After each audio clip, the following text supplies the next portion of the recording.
Eu, à data de hoje, já gastei mais de €500.000 em formação pessoal.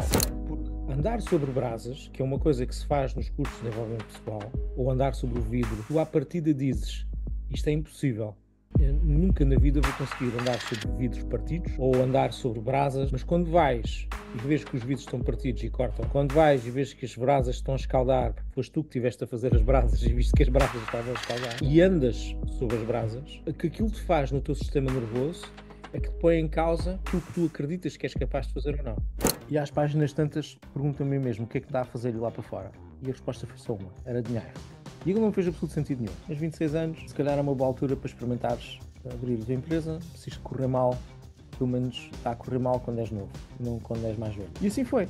Eu tenho a minha questão, a minha relação com o dinheiro está muito bem resolvida. Aliás, está espetacularmente bem resolvida e acho que sou um exemplo. Se isso alterou a minha forma de ser, eu acho que não. Eu disse isto quando a Visma adquiriu-nos, houve uma pessoa dentro da Visma que me perguntou se tinha mudado a minha vida. E eu disse, olha, no dia a seguir eu receber o dinheiro, o carro que eu conduzi é o mesmo. As casas que eu já tinha, pagas, continuam as mesmas. Não comprei novas casas. Não comprei novos carros. Não fiz viagens que antes já não fazia. Portanto, o meu estilo de vida não mudou nada. A única coisa que mudou foi, e posso dizer isto, Estamos no ar para mais uma Fórmula do Sucesso, o podcast onde simplificamos temas complexos sobre o sucesso e revelamos algumas das fórmulas dos nossos convidados de excelência. E como é habitual, mais um convidado incrível que o Bruno nos vai apresentar agora. Hoje temos connosco o Rui Pedro Alves. O Rui é de formação base em Engenharia Informática, com especialidade em Gestão. Rui tem vários projetos e entre eles é fundador e CEO do Grupo Rupial. Rui, diz-me como as relações interpessoais fazem parte da fórmula do sucesso. fui. Ahm, as relações interpessoais são absolutamente críticas quando estamos a falar de gerir equipas, de influenciar, de inspirar, de motivar pessoas a agirem em ação, a terem um propósito e a agirem com felicidade, diria mesmo. Portanto, isso é crítico para o sucesso das empresas, porque as organizações são feitas de pessoas, no core de cada organização existe pessoas e cultura, e tudo o resto deriva daí. E, portanto, as relações interpessoais, saber lidar com os outros, é absolutamente crítico se queremos ter sucesso nas organizações e na vida pessoal. Até porque, por norma, as pessoas são as engrenagens desta questão das redes, de contactos, das oportunidades. Há uma frase que gosto muito que é empatia é transformar. Não, networking é transformar empatia em oportunidades. E é precisamente aqui na parte das relações interpessoais que, se formos a ver, que se abrem as maiores portas. E cada vez mais falamos do como fazer amigos e influenciar pessoas, criar relações genuínas e não relações tão focadas na troca.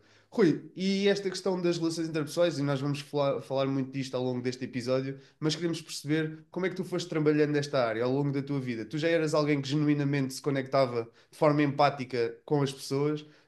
Houve aqui algum trabalho por trás que te fez evoluir nesta área? Como é que isto apareceu e como é que tu crias aqui, do ponto de vista prático, como é que se faz aqui a tua rede de networking e como é que ela aparece com a tua relação empática com as pessoas? Uh, eu, eu, eu, francamente, eu vejo-me como introvertido, não extrovertido. Eu acho que o meu contacto com o mundo do desenvolvimento pessoal ajudou-me imenso a adquirir uh, técnicas, táticas, estratégias para ganhar a confiança para, por exemplo, falar com qualquer pessoa. E, francamente, no que diz respeito a networking, uh, o mais importante é teres a visão de servir e não de ser servido e de ajudar e de acrescentar valor às pessoas em quem tocas, seja numa conversa, seja numa partilha, seja numa interação que tenhas com alguém. Se marcar já essa pessoa e houver um, portanto, uma conexão emocional com essa pessoa não se vai esquecer de ti. E certamente, se tu te posicionares como alguém que serve e como alguém que ajuda, dependentemente das tuas competências, vais ser lembrado. E, portanto, vão surgir oportunidades. A empatia é exatamente crítica aí, que é para tu teres a capacidade de sentir o outro, escutar o outro, ouvir o outro até à última gota e perceberes o que é que o outro está a sentir, quais são as necessidades dele, quais são os problemas, e nem que seja só reconhecer o que é que o outro e veres o que é que o outro está a sentir e a dizer, a fazer a outra pessoa sentir-se escutada. E portanto, se fizeres isso com mestria, garanto que vais ter um mar de oportunidades, porque vais ser visto como alguém que acrescenta valor e como alguém em quem podes confiar. Isso é muito, é brutal estás a dizer isto, não só pela, seja, pela dimensão daquilo que acabaste por atingir e nós dissemos aqui no início, mas acho que ao ouvir esta partilha vindo de alguém que lida com muitas pessoas e hoje em dia nós muitas das vezes esquecemos de ouvir. Nós quando estamos numa conversa vamos logo para dizer, ou seja, responder, somos reativos, já estamos a pensar o que é que vamos responder e ainda não ouvimos o que é que a pessoa tem para dizer. Eu acho que isso é muito importante e é notório. Nós já seguimos o teu trabalho, estás aqui por a admiração que temos por ele, mas uma pessoa que insistiu que tu viesses aqui foi o Paulo Silver. Ou seja, nós tivemos aqui o Paulo Silver e o Paulo disse: epá, vocês têm que trazer o Rui, têm que trazer o Rui algumas vezes. E aí se vê que as pessoas com quem tu lidas, ele ao lembrar-se de ti ou outra pessoa qualquer quando faz isso, significa que tu impactaste de alguma forma. E acho que isso é bom relembrar e é bom trazer a quem nos ouve que ouvir é mais fácil tu impactares a pessoa que está do outro lado do que propriamente a falar ou só dizer aquilo que tu achas que os outros querem ouvir, e é um ponto muito interessante. Mas eu gostava, depois podes comentar isto que acabei de dizer, como é óbvio, mas gostava de perguntar aqui, depois também, seguidamente a isso, vens, nós também somos da base de engenharia, vens aqui de uma base de engenharia, vens aqui de um pensamento pragmático, passas para uma parte mais de gestão, passas para uma parte ainda mais superior a essa gestão, que é aglomerados de diferentes empresas. Como é que também o teu pensamento, a tua forma de estar e esse teu crescimento vindo da engenharia, ou seja, pragmatismo, para uma parte mais de gestão, uma parte mais de pessoas que acabaste aqui por fazer, ou esse crescimento que queiras partilhar, ou também alguma dica para quem nos possa ouvir? Assim, acho que isso vai depender muito de pessoa para pessoa. Eu vim da base de engenharia, eu tirei engenharia informática e de computadores no ISEL, levei 7 anos a acabar o curso, um curso de 5 anos. Considero que o curso era mesmo difícil, não era eu que era um burro, não era nada disso. Mas a questão é, dos colegas todos que eu tenho de engenharia, eu diria que não são muitos os que têm as soft skills desenvolvidas para depois também saber lidar com pessoas. É irónico olharmos, se calhar, se eu olhar para trás e ver as pessoas que passaram, por exemplo, no meu percurso enquanto aluno, os meus colegas, que se calhar estavam nas tunas, que se calhar iam mais para as festas, que iam para os copos, acabaram por desenvolver soft skills, desenvolveram mais esse músculo e vingaram no mercado de trabalho com mais força do que, por exemplo, aqueles que eram puramente académicos e tinham grandes notas. Eu tinha boas notas também, não acho que fosse mau aluno. Acho que quem tinha soft skills, e eu estou-me a lembrar de alguns colegas meus, estou-me a lembrar de dois especificamente, um foi o Bruno Mota, que fundou a Bolt, que depois foi adquirida pela Devoteam, o outro foi o Luís Fernandes, o Luís Gonçalves, aliás, que já lançou uma série de livros e que está na linha da frente em tudo o que é processos para produtização de software. Uhum. E ambos eram pessoas com soft skills muito desenvolvidas. O Bruno, então, é uma pessoa que tem soft skills muito desenvolvidas. É fácil dar-se bem com o Bruno, tal como é fácil dar-se bem com o Luís, mais que o Bruno, até com o Luís. Mas isto quer dizer o quê? Que não é um ambiente natural nas universidades de engenharia porque acaba por haver uma componente muito técnica, é muito valorizado academicamente a parte técnica, a parte de hard skills, mais do que as soft skills. E isso depois, quando se traduz em ir para o mercado de trabalho, acaba por ser uma lacuna. E porquê que é uma lacuna? Porque o mercado de trabalho é feito de pessoas. As vendas, os produtos, os projetos, os As erros, empresas. as empresas são feitas de pessoas. E se nós não temos competências para lidar com pessoas, para lidar com frustração, para lidar com a ansiedade, com a confiança, com a capacidade de comunicar ideias, nós não vamos vingar. Portanto, Yeah. nesse aspecto há uma lacuna que o mundo académico deixa e que eu reforço. Eu, quando estive no ISEL, levei 7 anos e, em paralelo, fiz uma catrafada de cursos de desenvolvimento pessoal. Mesmo, investi forte e feio no meu desenvolvimento pessoal. Eu, à data de hoje, já gastei mais de meio milhão de euros em formação pessoal, se for Top. somar tudo. E, portanto, e isso começou já quando eu estava no ISEL. Portanto, eu lembro de ir para o Tony Robbins e depois ia fazer as frequências da faculdade. E, e, ah, e essas competências que os meus colegas olhavam para mim como se fosse um bicho, quando eu falava daquilo, ahm, foram desenvolvidas aí. E, portanto, Yeah. aquilo que eu se calhar aconselharia, por exemplo, a quem está em engenharia, é de certa forma, e hoje em dia há tanta oferta, fazer cursos de coaching, fazer cursos de PNL, de desenvolvimento Rui, mas desculpa pessoal. interromper-te, só uma curiosidade aí que é tão novo, ou seja, ou ainda numa fase de desenvolvimento, como é que isso te apareceu? Ou seja, hoje é disseminado, as coisas aparecem, há patrocínios no Insta, há tudo e mais alguma coisa. Ainda hoje me apareceu o do Tony Robbins para ir para Cologne em setembro, Não, não. por isso é que isso saiu. O que é que te explotou isso? Foi alguém? Foi. Calma. Houve uma pessoa, houve um livro que eu li, ah, que chamava-se Gosto de Si, chamava-se e chama-se Gosto de Si, de um senhor chamado Luís Martins Simões, a quem ele colocou nas primeiras edições do livro o seu e-mail pessoal. Eu Ah, tinha fixe. 19 anos e escrevi-lhe um e-mail a agradecer imenso pelo livro e a pedir-lhe dicas de outros livros. Mantive contacto com ele. Depois, mais tarde, percebi que ele dava cursos e aos 19 anos fui fazer um curso de desenvolvimento pessoal com ele, em Cascais. Tinha 19 anos. E, e lembro-me e aquilo ter transformado a minha vida. E depois comecei a papar e a ler livros, que é o que acontece quando as pessoas que despertam para isto No início, yeah. começam a ler livros que se tinham loucos. Um dos livros que mais marcou foi um Awaken the Giant Within, do Do Tony Robbins. Tony. Yeah. E em 2003, lá fui eu, convenci a minha mãe a pagar uma viagem e ir comigo a Londres. E eu fui sozinho fazer o Tony Robbins, em 2003, portanto tinha 23 anos. E vale a Eu, pena. Estou a ver se vou gastar uns dinheiros agora. eu entretanto, fiz tudo do Robbins. Ok, Já fiz a formação toda que o Robbins tem, e mais alguma. Inclusivamente fiz parte da equipa dele, como é senior fixe. lead.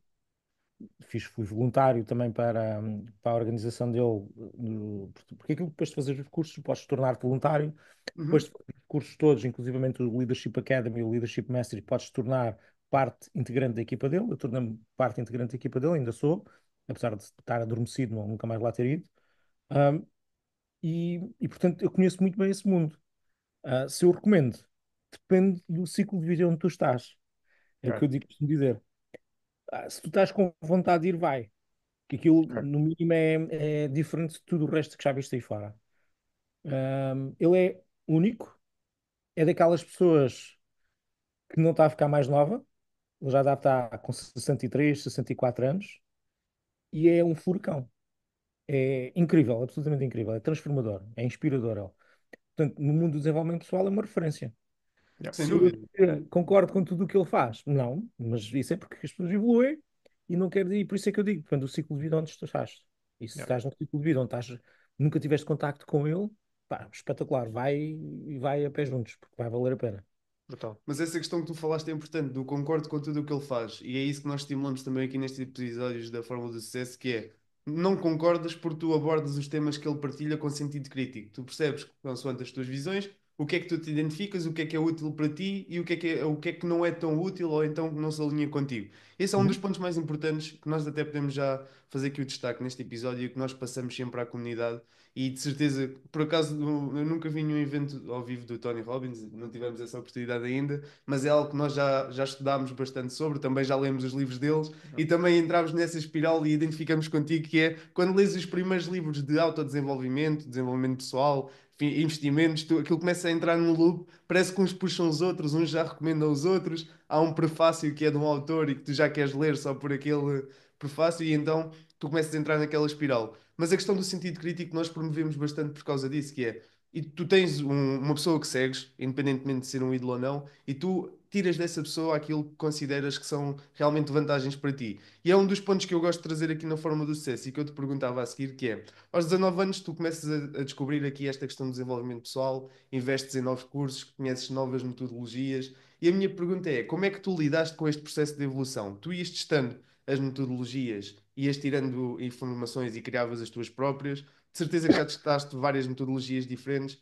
Como é que fizeste esta evolução e qual é que tu partilhas com alguém que esteja a começar agora? qual é que é a área que tu achas que faz mesmo diferença? É na gestão de tempo? É na gestão de conhecimento e prioridades? O que é que qual é a tua visão sobre isto? Fizeste uma série de perguntas, não é? Verdade. Ok. Em primeiro lugar, eu acho que com 19 anos era uma esponja. Portanto, eu não tinha sentido crítico. É a melhor altura, não é? Na altura, esponja. Ahm, e hoje em dia é-me difícil, quando vou para uma formação, de ir com o copo vazio, né? Portanto, de esvaziar o copo e com a mente de aprendiz é difícil fazer isso. Para mim é difícil, é uma confissão minha. E isso traz uma série de estigmas. Agora, do ponto de vista de o que é que isso me trouxe, eu vou dar um exemplo. A capacidade de tomar decisões e de agir, para mim está claro que na água que um evento que me marcou foi, por exemplo, andar sobre brasas. Ok. Porque andar sobre brasas, que é uma coisa que se faz nos cursos de desenvolvimento pessoal, ou andar sobre o vidro, ou fazer algo que tu à partida dizes, isto é impossível. Eu nunca na vida vou conseguir andar sobre vidros partidos, ou vou estar a desconfiar que os vidros não cortam, ou andar sobre brasas, vou estar a desconfiar se as brasas estão realmente quentes ou não estão. Mas quando vais e vês que os vidros estão partidos e cortam, quando vais e vês que as brasas estão a escaldar, porque foste tu que estiveste a fazer as brasas e viste que as brasas estavam a escaldar, e andas sobre as brasas, o que aquilo te faz no teu sistema nervoso é que te põe em causa aquilo que tu és capaz de fazer ou não, ou aquilo que tu acreditas que és capaz de fazer ou não. Então, por exemplo, no que diz respeito, por exemplo, a andar sobre as brasas, eu primeiro fui como participante e andei sobre as brasas, mas no ano seguinte fui lá como voluntário e fui eu preparar as brasas. E no ano seguinte, como fui como senior leader, eu ajudava as pessoas a prepará-las para andar sobre as brasas. Então eu vi aquilo de três perspectivas diferentes. É E a incrível. Na cena. perspectiva mais interessante é que quando tu estás a preparar um participante para andar sobre as brasas, aquilo que tu tens que fazer é ele dar o primeiro passo. Aquilo que tu tens que prepará-lo é pô-lo em estado para que ele dê o primeiro passo. O mais difícil é dar o primeiro passo. Quando ele está à frente das brasas, vê as brasas a escaldar, a ferver, tu sentes o calor e a seguir dás o primeiro passo. E depois dás o segundo, e depois dás o terceiro, depois dás o quarto. E tu sabes, enquanto treinador, que se a pessoa der o primeiro passo, está feito. Porque ela a seguir continua a andar. E isso é uma metáfora para a vida. É uma metáfora para tomar decisões e para pôr-te em ação, é lembrar-te que basta dar o primeiro passo. Na cena. O segundo, depois vem o terceiro, depois vem o quarto. E quando isso está embutido no teu sistema nervoso, no teu core, torna-se muito fácil tomar decisões. Então, esse é um exemplo de como isto ajuda-te. E como empresário, e como líder, e como gestor, tomar decisões é um músculo que tu queres ter bem desenvolvido. Então, e incitar à ação. Esse é um exemplo. Agora, se tu me dizes, por exemplo, se isto me ajudou também em produtividade, se me ajudou também na gestão de tempo, se me ajudou também no saber ler e ligar-me a pessoas, claro que sim, todas estas ferramentas ajudaram. Mas para mim, se calhar, aquela que eu digo que tem mais impacto e é uma coisa muito subtil, é isto, o andar sobre as brasas é uma metáfora incrível para tomar decisões. Na cena. Pá, incrível. Não é, pá, estou aqui a refletir enquanto tu Não, acabas por porque falar, imagina, mas. de tudo É. o que eu esperava que tu me fosses dizer, tu conseguiste ir a um ponto que eu nem sequer imaginava que nós fôssemos abordar neste episódio, porque nunca tinha E pensado que é nisso. aplicado a tudo, e que é aplicado a tudo, a cena é essa. É que tu podes aplicar, seja para estudar, para a tua empresa, para basicamente Sim. dar o primeiro passo. E isto define-nos, ou seja, define este projeto. Nós começámos, nós vamos para o episódio 60 ou 61 contigo. Por isso. Já lá vão quase 2 anos e meio ou 3 anos. Começámos com os micros de lapela sem nada e hoje temos com estúdio. Ou seja, nós não tínhamos mais nada que não um sonho. Mas era, e se nós começarmos? Mas a edição é má, e a imagem também, e não Yeah. sei o quê. Pá, fomos começando e aprendendo e cometendo gafes Bem, e e aprendendo. estamos a começar, começámos este Claro, estúdio agora. ou seja, mas estamos sempre, e acho que é isso que é fixe também ouvir do Rui, que é, apesar de tu teres trazido um ponto muito importante, que é quando nós começamos a ficar com uma determinada bagagem, começamos a julgar mais, se calhar, não sendo pejorativo, mas já ouvi isto, ou mas já apliquei outra coisa qualquer. Quando tinhas 19 anos era só a esponja. É, deem-me informação que eu quero é recebê-la, né? Já começamos a ter aqui alguma parte, mas mesmo tu partilhares que acredito que continuas a aprender hoje. Ou seja, aquela questão que tu disseste no início, por isso é que eu estou a dizer isto, que é que tu disseste, nós quando nos estamos a dar a outra pessoa, quando estamos a servir, quando estamos com uma ótica de ouvir mais do que aquilo que falamos, tu continuas a aprender. Ou seja, depois de todo este percurso, hoje já não Sim. tens 19 anos, não sei que Não. idade é que tens, mas hoje já não tens 19 anos, mas tens essa postura na mesma e isso quase de certeza que é um fator diferenciador da tua vida. E explicaste nesta história, estás a ver? Eu acho que isso é uma coisa muito, muito interessante, mas eu trago outro ponto aqui. Que li em vários sítios algo que tu dizes, que é quando passei de um executivo a um dono de empresas ou a um gestor mais dono de empresas, falas muito de mentoria, ou seja, vi em muitos sítios tu a falares de mentores. Foi algo que tu, extra, esta parte que levas em termos de desenvolvimento pessoal, dos cursos, etc., se te rodeaste sempre de pessoas ou destes mentores que te ajudaram em diferentes áreas da tua vida. Sim. Ahm, houve vários que me impactaram. Houve dois em que eu fui em profundidade. Ok? Um deles foi o Luís Martins Simões, que eu tive entre os 7 e os 9 anos. 7 9 anos, já não me lembro à volta disso, em que fazia os cursos todos dele, seguia-o, ia almoçar com ele, desenvolvi uma relação pessoal com ele. Portanto, já há muitos anos que não vou almoçar com ele, mas ia almoçar com ele.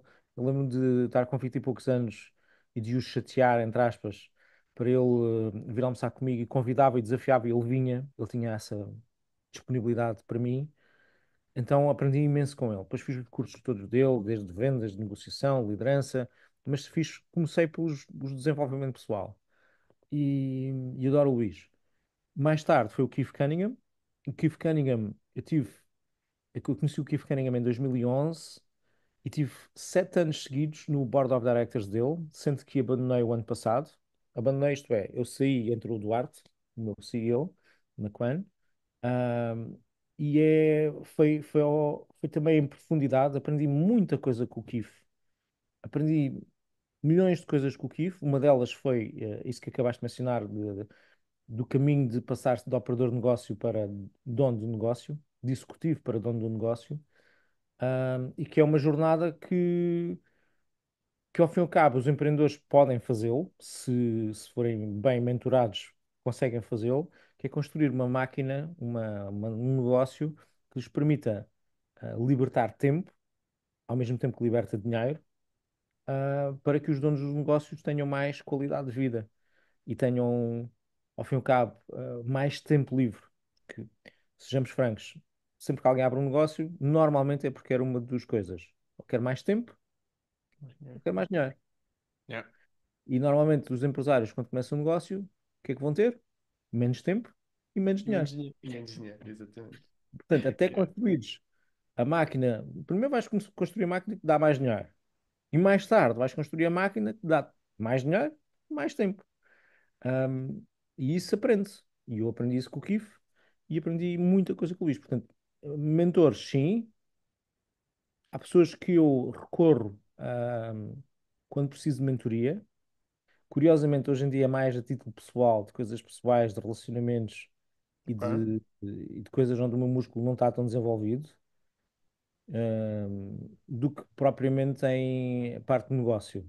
Mas a nível de negócio, são quase 2 décadas a ser mentorado por estas duas pessoas, mais os Tony Robbins da vida, mais as pessoas todas com quem eu fiz cursos.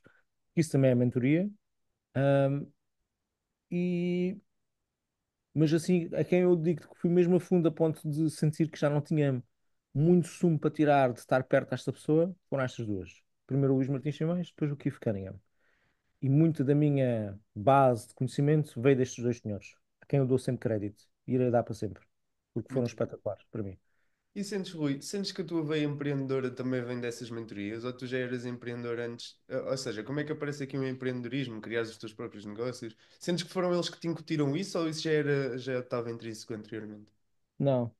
Olha, o meu amigo Luís Fernandes partilhou isto comigo há pouco tempo. Eu não sei com quem é que ele aprendeu isto, mas ele fez esta reflexão e eu concordei com ela. quem começa no mundo do desenvolvimento pessoal acaba empreendedor. Que É, é tipo causalidade. Porque leva-te para aí, né? É causa e efeito, vais acabar por fazer esse caminho. Que uma das partes desse caminho é tu teres a É, tua cena, né? eu posso Yeah. É o explicar isto. desafio. Quem começa no mundo do desenvolvimento pessoal vai começar a pôr-se em causa e não em efeito. Vai cada vez mais ter responsabilização pela sua vida, pelos resultados que tem na sua vida. E, portanto, vai começar a pôr-se no centro da decisão e começar a focar-se naquilo que controla e não naquilo que não controla. E ao fazer cada vez mais isso, vai chegar a uma altura da sua vida em que vai olhar para as finanças da sua vida e vai dizer: eu quero melhorar as finanças da minha vida. E se eu abrisse o meu negócio? E, portanto, quando tu entras pelo caminho do desenvolvimento pessoal, como eu entrei aos 19 anos, era inevitável para mim que eu ia acabar a ser empreendedor. Agora, nem toda a gente que está no mundo do desenvolvimento pessoal acaba por ser hum, empreendedor. Mas há uma grande causalidade. E a gente vê, e este meu amigo Luís Fernando, eu estávamos a ver, uma grande porcentagem dos participantes que vão aos cursos dele são empreendedores. E quem diz do Luís, diz do Jorge Coutinho, diz Uhum. do Pedro Vieira.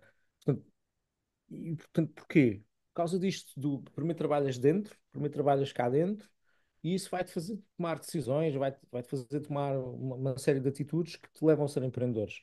É o único caminho? Não, claro que não. Há N empreendedores que não podem ver desenvolvimento pessoal lá à frente. Mas porquê? Mas as skills que eles já tinham dentro deles são aquelas que nós normalmente vamos buscar no Ok. desenvolvimento pessoal. Yeah. Então, para mim, veio daí. Não tinha, Muito bom. certeza. E acho que. Eu Yeah, não fui capaz de dizer que não queria ser empreendedor. Aliás, eu dizia aos meus colegas que queriam abrir uma empresa, eu dizia que eram os loucos. Eu não queria ser empreendedor. E depois, mais tarde, percebi que queria mais dinheiro, então, olha, ok, se calhar um caminho é abrir o meu negócio. E como é que foi essa escolha? Desculpa, Bruno, não, estou não, aqui a não, pensar. força, Como é que foi a força. escolha desse nicho de negócio? Era algo que tu já dominavas? Ou seja, já estavas dentro da tecnologia? A tua empresa aparece, a primeira empresa como? Em 2006, eu estava como consultor informático a trabalhar num projeto na banca. O projeto ia acabar e eu estava na dúvida se ia para o estrangeiro ou se abria a minha própria empresa. Fui a uma série de entrevistas de, de emprego, fui a Dublin, recebi uma série de propostas. Recebi uma proposta boa, na verdade, na altura era boa. E, e lembro-me de ter ido à entrevista, estar a chover, daquilo ter sido horrível, de eu não ter gostado. Ah, e às páginas tantas, pergunto a mim mesmo o que é que me dá a fazer ir lá para fora? E a resposta foi só uma: era dinheiro. Yeah. E aquilo não fez absoluto sentido nenhum. Fiz auto-coaching, na altura eu não sabia que estava a fazer auto-coaching, mas estava, e percebi: ok, tens 26 anos, se calhar é uma boa altura para experimentares abrir a tua empresa. Se isto correr mal, pelo menos está a correr mal quando és novo, não quando és mais velho. E assim foi. Eu abri a empresa, na altura. Tinha as portas abertas com um potencial cliente que era a We Do Consulting para fornecer serviços de outsourcing, mas eu, quando abri a empresa, não fazia a mínima ideia, de como é que se abria uma empresa, de como é que se fazia um negócio, de como é que se fazia propostas, de como é que se fazia vendas, de como é que se fazia apresentações, de como é que fazia recrutamento, de como é que se fazia entrevistas, não fazia nada. Mas tinha um músculo do desenvolvimento pessoal. E em vez de estar-me a queixar de não ter recursos, usava os recursos que tinha à disposição. Então Grande lembro-me cena. perfeitamente de não ter escritório, mas estar a trabalhar num cliente que eu fiz questão de me vender a mim mesmo como consultor, onde era no Ministério da Agricultura. E nessa altura usei os escritórios do Ministério da Agricultura para fazer as minhas entrevistas. Pedi autorização e o senhor da recepção já sabia, quando vinham para falar da Rupial, que era para mim. Então usava os recursos que tinha à minha disposição e era criativo para, para colmatar aquilo que eu não tinha. Estou pelo Davas o menos primeiro passo, né? Nas a quase brasas. nada. É isso. Depois o que aconteceu? Aquilo começou a crescer. Eu lembro-me que o 2007 foi o ano em que eu comecei. Foi um ano zero. Fui aprender sobre estas coisas todas que eu falei. Lembro-me perfeitamente de ter que faturar e eu pensar como é que raio se passa uma fatura. Lembro-me de ver à procura de software para faturação e a ver o Primavera Express. O Primavera Express não funcionava em Mac, eu ter que instalar numa máquina virtual Windows. o Primavera Express, o Windows, instalar o Primavera Express e depois ter que andar a configurar o que era tabelas de descontos comerciais, tabelas de descontos disto e mais alguma coisa, tabelas de artigos, tabelas disto, tabelas do outro. E só queria passar o raio de uma fatura. E daí surgiu a necessidade de ter um software online, que não havia, onde eu fizesse login, criasse a minha conta, fizesse login e pusesse os dados do meu cliente, pusesse os dados da fatura e mandasse a fatura em PDF por e-mail. Invoice. Surgiu o Invoice Express. Yeah.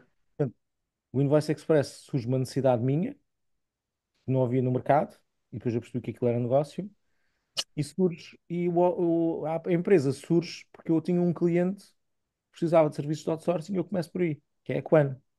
Portanto, no fundo, eu criei duas empresas sem saber o que é que estava a fazer. E hoje, 18 anos depois, porque a gente vai fazer 18 anos agora para a semana, Uhum.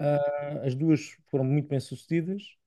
Uma delas já fizemos um exit do Invoice Express, mas a Quan também está gigante, tem 300 e acho que no total são Oh. 350 ou 360 pessoas. E, e portanto, ah, felizmente, ah, as coisas correram bem. Mas no início eu não fazia a mínima ideia o que é que ia fazer e tive que aprender pelo caminho. Tinha esta fome de aprender e a bagagem do desenvolvimento pessoal para fazer as perguntas sei lá, eu lembro-me perfeitamente de ligar ao Luís Martins Simões e perguntar como é que se definia uma missão de uma empresa Yeah. e para que é que era importante a missão. E, e lembro-me de fazer estas perguntas com 27, 28 anos. Era muito curioso, não tinha papas na língua, fazia as perguntas todas que tinha para fazer e fui aprendendo. E fui aprendendo por mim próprio. Rui, uma questão agora aqui relacionada mais com. Partilhaste aqui o que fizeste, o que te fez chegar onde estás, partilhaste aqui também aquela questão do empreendedor quando começa ou quer tempo ou quer dinheiro. Acredito hoje que consigas ter os dois e o que eu te Sim. questiono é o que é que tu gostas mesmo de fazer depois de teres passado por esta parte toda, software, mentoria, a falar com pessoas, tens o grupo, tens as empresas dentro do grupo, o que é que o Rui gosta mesmo, ou seja, posto todas estas coisas, o que é aquilo que eu acredito que possa quase fazer aqui um predict, que é comunicares, é ouvires por a forma como te expressas e o discurso eloquente que tens, mas gostava de ouvir qual é que, dentro de tudo isto, qual é aquele bichinho A chama. a chama que te faz mover. São várias, mas se eu tivesse de ser assim de caras, e eu também estou a fazer essa descoberta este ano, estive a fazer essa descoberta, eu diria uma, é fazer software. Eu adoro fazer software. Ok? Adoro. A outra, eu gosto da parte da comunidade e de ajudar empreendedores e de partilhar conhecimento. Gosto de estar em palco, gosto de falar em público. Boa. Ahm, mas eu diria estas duas coisas: fazer software, E fazer disseminá-lo. disseminar. Aquilo em que eu Mas sou ainda mesmo. fazes ou já não programas nada, ou ainda programas? Mas, por exemplo, estou muito ativo na criação de interfaces, na criação de UX Ok. produtos. UI. Yeah, yeah. Experiência do utilizador, yeah, yeah, Eu yeah. sou muito utilizador, adoro isso, adoro, adoro. Sobretudo, quando depois isso traduz-se em resultados financeiros. É fantástico, adoro.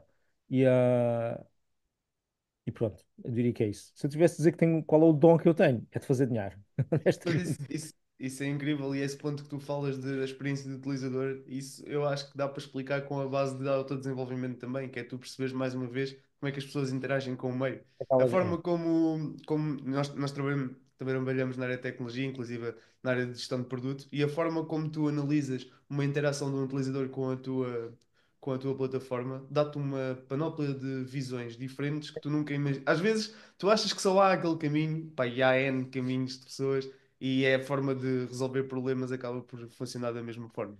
E Vou dar, normalmente o utilizador vai muito diferente do developer de software, ou seja, nós pensamos uma Sim, coisa são. mais num sentido, ou seja, está a funcionar, tem aquele esquema todo, aquela tree, e o utilizador vai carregar Já vai logo no picar. primeiro sítio de não, não era aí que era para carregar. vou dar só um exemplo. Ahm, o vocabulário. Num produto de software de faturação, por exemplo, um empreendedor está à procura da palavra faturar, faturação, emitir fatura.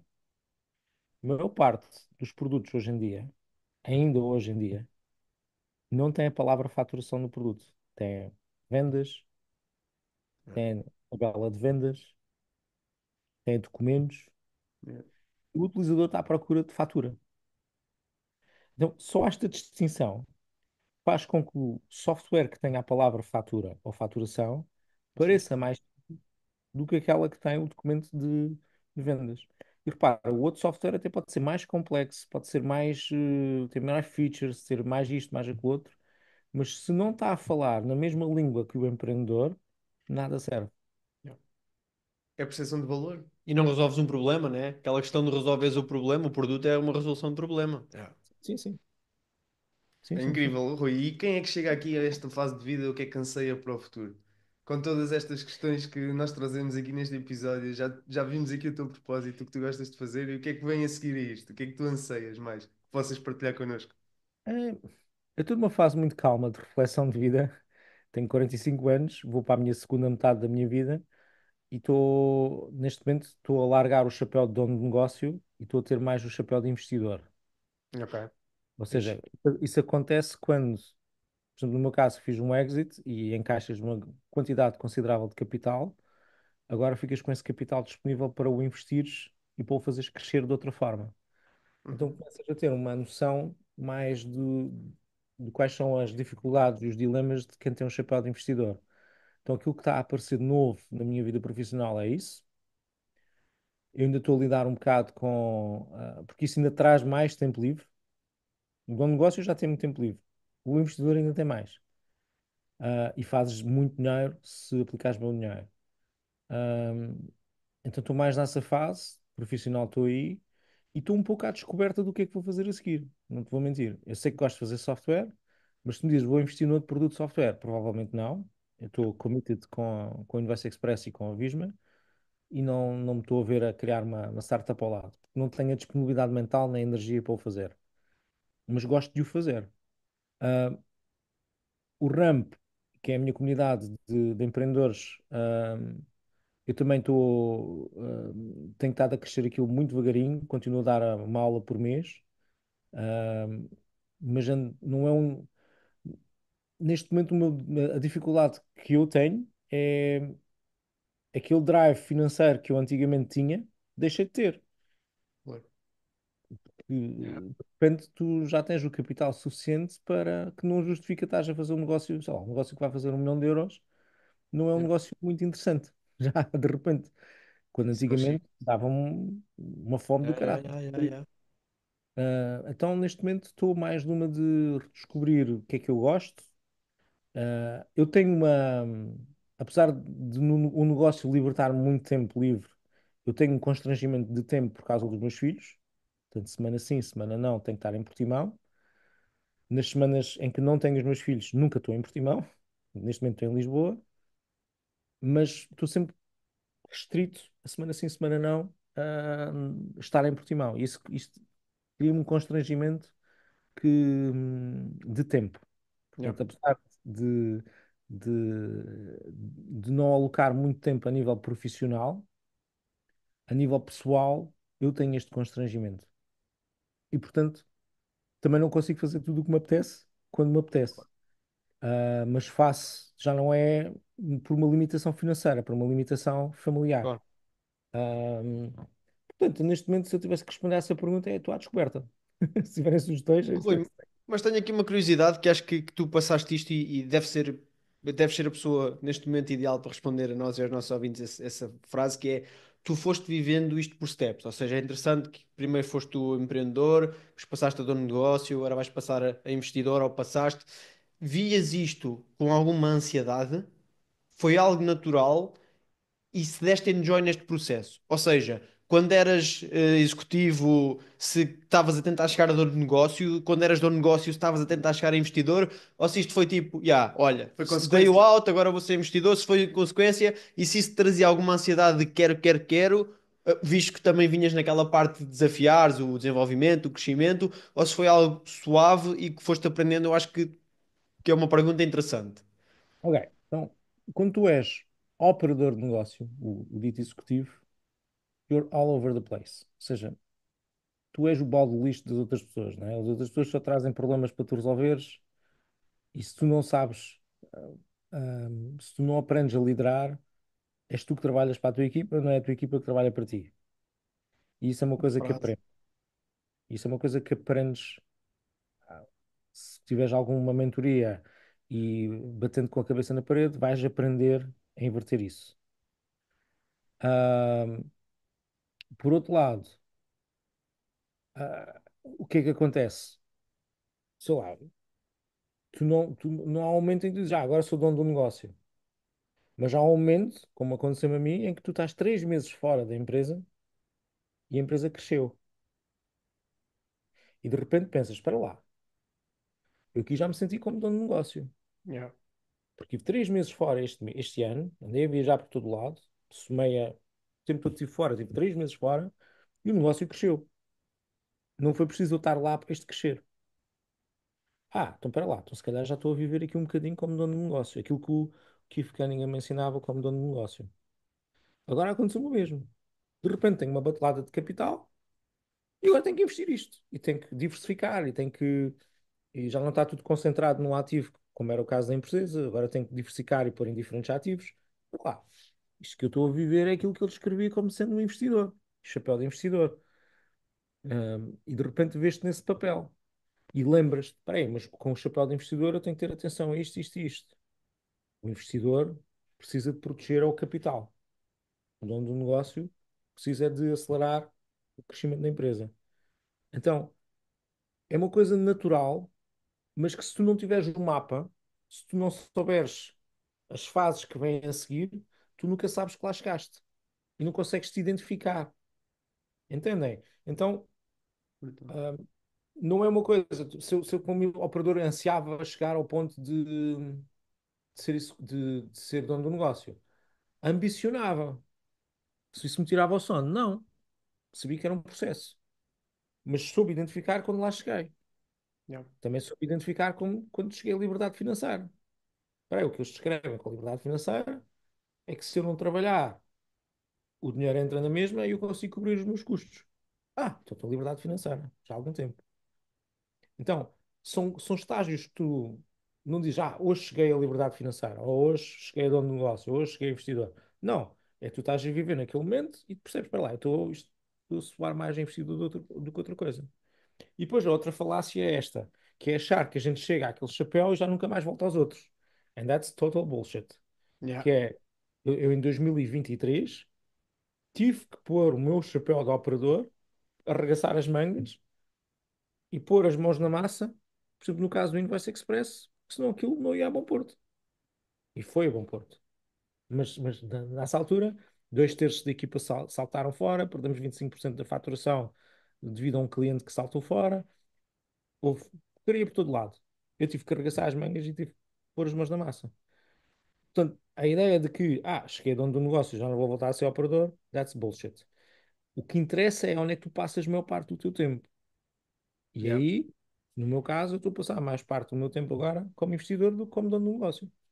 E E picos se calhar, acontecem e é brutal partilhares isso. Sim, Só uma questão, Ruben, antes de eu interromper já aqui duas vezes, mas tem que ser. Isto está a fluir, que é...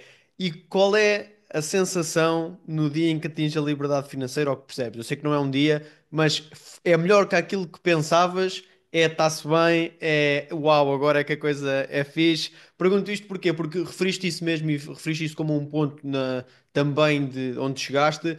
E certamente que se calhar 10 ou 15 anos antes desse dia tu pensaste nisso e no dia que chegas lá é só mais uma cena e vamos continuar a arregaçar as mangas e bora lá, ou se foi um tipo um unveiling de algo que te marcou. marcou, marcou.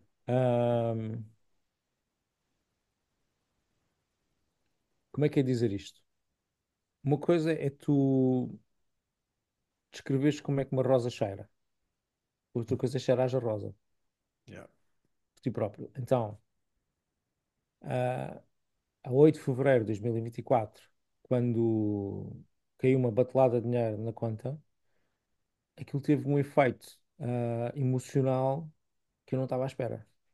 Que foi, tirou-me um peso de stress e de ansiedade que eu tinha em cima de mim e que nem sequer sabia que tinha. E Na depois, cena. meses mais tarde, durante 2024, durante o ano passado, começas a perceber, pera lá, estou muito mais relaxado, estou muito mais despreocupado. Não é que deixe de ser profissional e não faça as minhas tarefas, mas já não tenho aquele, aquele peso, aquele stress. Tu nem Pá, sabias que tinhas, né? E essa cena é interessante. Não que sabias, que cena. depois é outra coisa, quando começas a aplicar o dinheiro e percebes, vamos ser francos, eu dificilmente, isto não é arrogância, não é estar a gabar, não é nada disso, mas eu dificilmente vou precisar de trabalhar para o resto da minha vida. Eu e se calhar os meus filhos, felizmente. Os meus Está. filhos vão ter que trabalhar. O pai é que é rico, eles não são. Mas, mas hum, o ponto é uma sensação muito boa. Eu vou dar outro exemplo. Muitas das pessoas que trabalham a liberdade financeira às vezes não aconselham pagar a casa própria, porque por diferentes circunstâncias ou porque as taxas de juros são estupidamente baixas e não compensa estar a pagar a casa, mais vale aplicar o dinheiro, etc, etc. Existem razões. Também há gurus que aconselham pagar a casa. Para mim, ter pago a casa teve um efeito psicológico e emocional muito forte. E eu não estava à espera daquilo. Racionalmente não me fazia sentido pagar a casa, mas no dia em que paguei a casa, e até foi antes de vender a empresa, percebi para lá.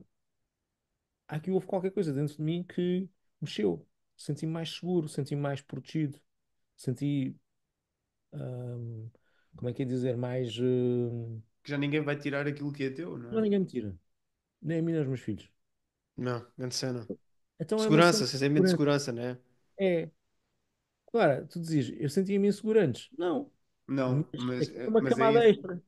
Então é a mesma coisa, a liberdade financeira é uma camada extra. Tu não te apercebes quando atinges. Eu não me atingi no dia 8 de fevereiro, que eu tinha na conta, mas eu não me atingi. Fiz uma grande festa, é verdade, mas meses mais tarde, relaxa. Na cena, meu.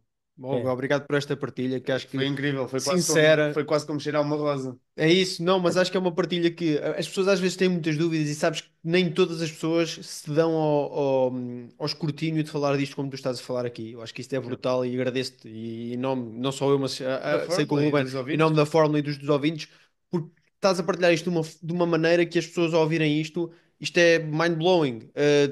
Tinhas sentimentos que não sabias que tinhas até deixar de os ter, ou seja, a questão da ansiedade estava lá, porque era na corrida todos os dias, para sustentar os teus putos, para te sustentar a ti, a tua casa.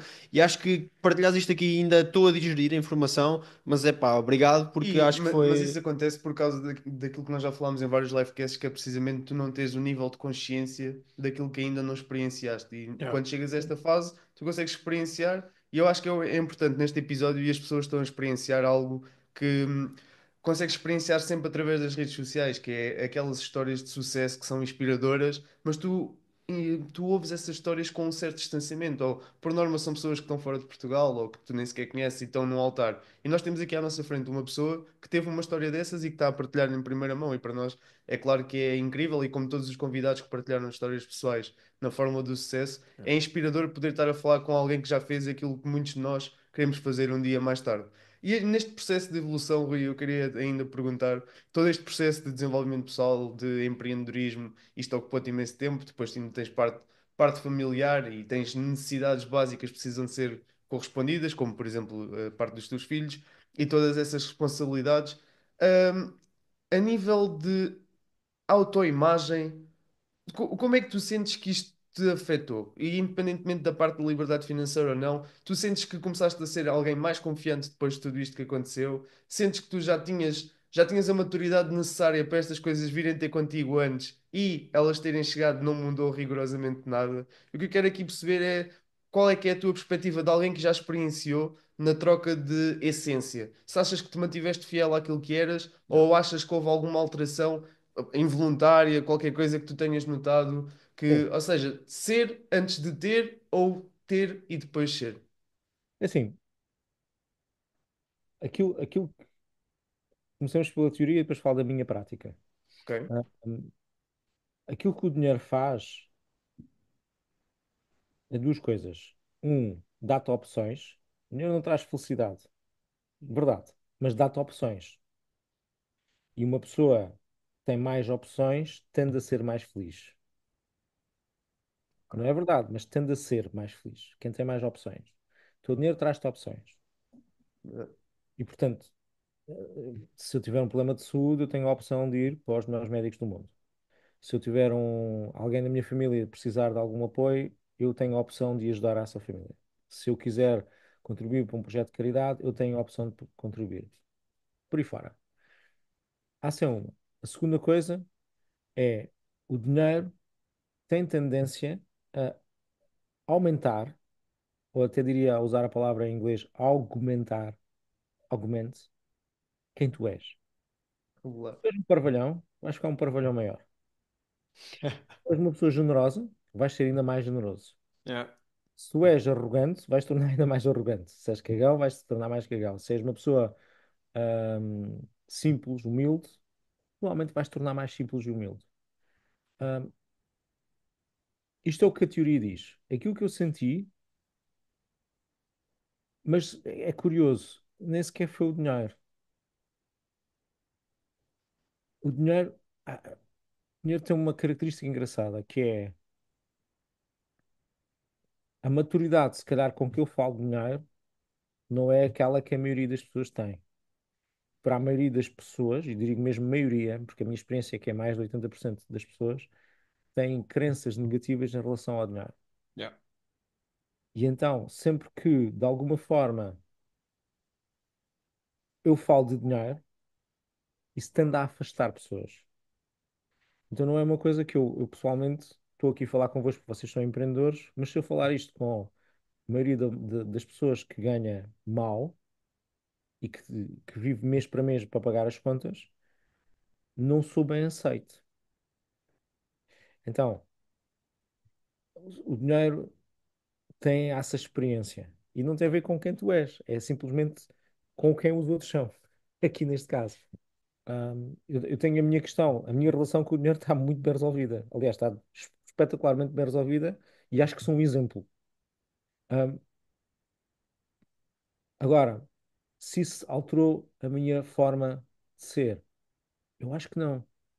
Ahm, eu disse isto quando a Visma adquiriu-nos, houve uma pessoa dentro da Visma que me perguntou se tinha mudado a minha vida.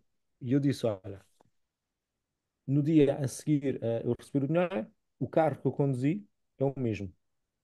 As casas que eu já tinha, pagas, continuam as mesmas. Não comprei novas casas. Não comprei novos carros. Não comprei, não fiz viagens que antes já não fazia. Portanto, o meu estilo de vida não mudou nada. Yeah. A única coisa que mudou foi, e posso dizer isto, ofereci dois Teslas à minha família, Então, portanto, nem sequer foi por mim. Ahm, Ofereci uma pipa de dinheiro à minha equipa, ahm, à minha equipa que esteve comigo durante a maior parte deste tempo. Ahm, e portanto, para mim pessoalmente, eu vivo uma vida completamente desafogada, mas eu não posso dizer que mudou muita coisa na minha vida, que eu já não estivesse lá. A única coisa que trouxe foi aquela sensação de paz, de segurança e de conforto, de já não ter aquele stress que tinha, yeah. ok? Rui, Muito bem. deixa-me recomendar para quem nos ouve um livro incrível que relata precisamente aquilo que estás a falar, chama-se A Psicologia do Dinheiro, e eles Hum. falam lá precisamente de lições intemporais de ganância, gestão de dinheiro e como é que se gera ainda mais dinheiro a partir do dinheiro. E há lá uma frase nesse livro que me fez lembrar o que tu disseste, foi precisamente, tu quando vês alguém num grande Ferrari, num grande carro, não precisa ser um Ferrari, mas num carro desportivo, tu pensas sempre assim, epá, como é que as pessoas iam achar sobre mim de estar dentro daquele Ferrari? Iam achar que era uma pessoa super cool, super rica. Tu nunca pensas sobre a pessoa que está dentro daquele Ferrari.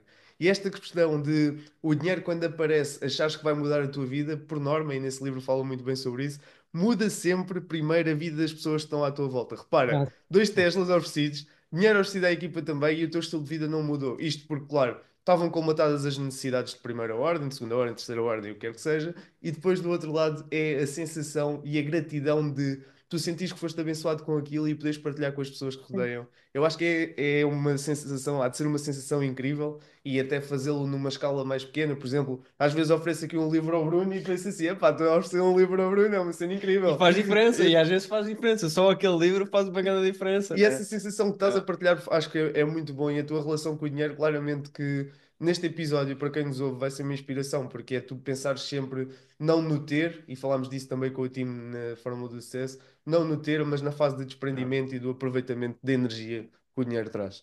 E chegamos assim aqui à reta final, passou a voar, ou seja, foi um Pá. episódio brutal.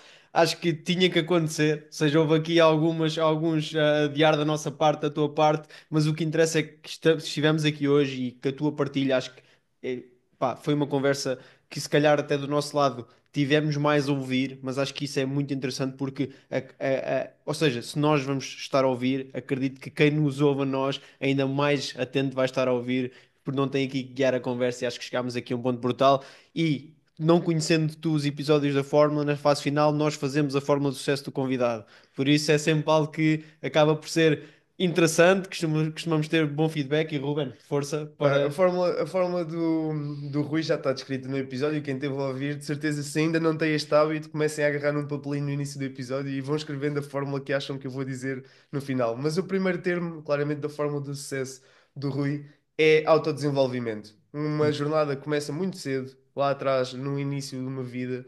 Uma jornada que inicia quando todas as outras pessoas estão a fazer outras coisas que são normais para aquela altura. Portanto, nós não conheço muita gente, por exemplo, a nossa sequência de autodesenvolvimento começou até mais tarde do que os 19, pelo menos a minha. Sim. Já líamos algumas coisas, mas não é algo que invistas com esse afinco que tu partilhaste neste episódio. Eu acho que o primeiro termo vem precisamente do autodesenvolvimento.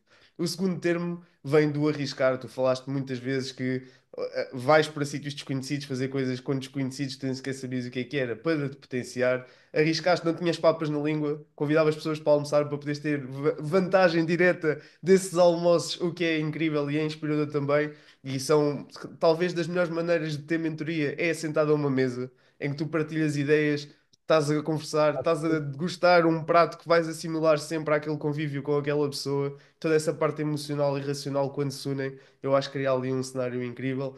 E o terceiro ponto, Rui, eu acho que é aqui clareza da tua fórmula, porque o que tu passaste aqui foi um processo que foi investido. Tu disseste no início do episódio que gastaste quase $500,000 em autodesenvolvimento e os dividendos desse investimento foram pagos e foram aqui expostos durante este episódio. Pá, este nível de clareza que tu apresentas a falar sobre os temas que abordámos é no mínimo inspirador e dá-nos vontade de, quando fecharmos este episódio, arrancarmos para Tony Robbins para irmos agarrar essa experiência, porque foi mesmo muito bom poder falar contigo e ter este contacto direto contigo e poder absorver isto de ti. Não sei se concordas com a tua fórmula do sucesso. Eu concordo, obrigado. Foi bem sucinta. Acho que descreve aqui um bocadinho todos os pontos que falámos durante o episódio. Para quem nos Sim. ouve, não se esqueçam de nos seguir nas redes sociais também. Fórmula do Sucesso Podcast. Nós gostamos é de trazer histórias como a do Rui para poder inspirar a quem nos está a ouvir e juntarem-se à nossa comunidade de mentes extraordinárias para conseguirmos realmente mudar este que é a mentalidade negativa, crenças limitantes, tudo aquilo que te condiciona a seres a tua melhor versão. O meu nome é Ruben Dias Marques e ao meu lado é Bruno Lopes e Silva e foi mais uma Fórmula do Sucesso. Obrigado a todos e obrigado, Rui, mais uma vez. Obrigado.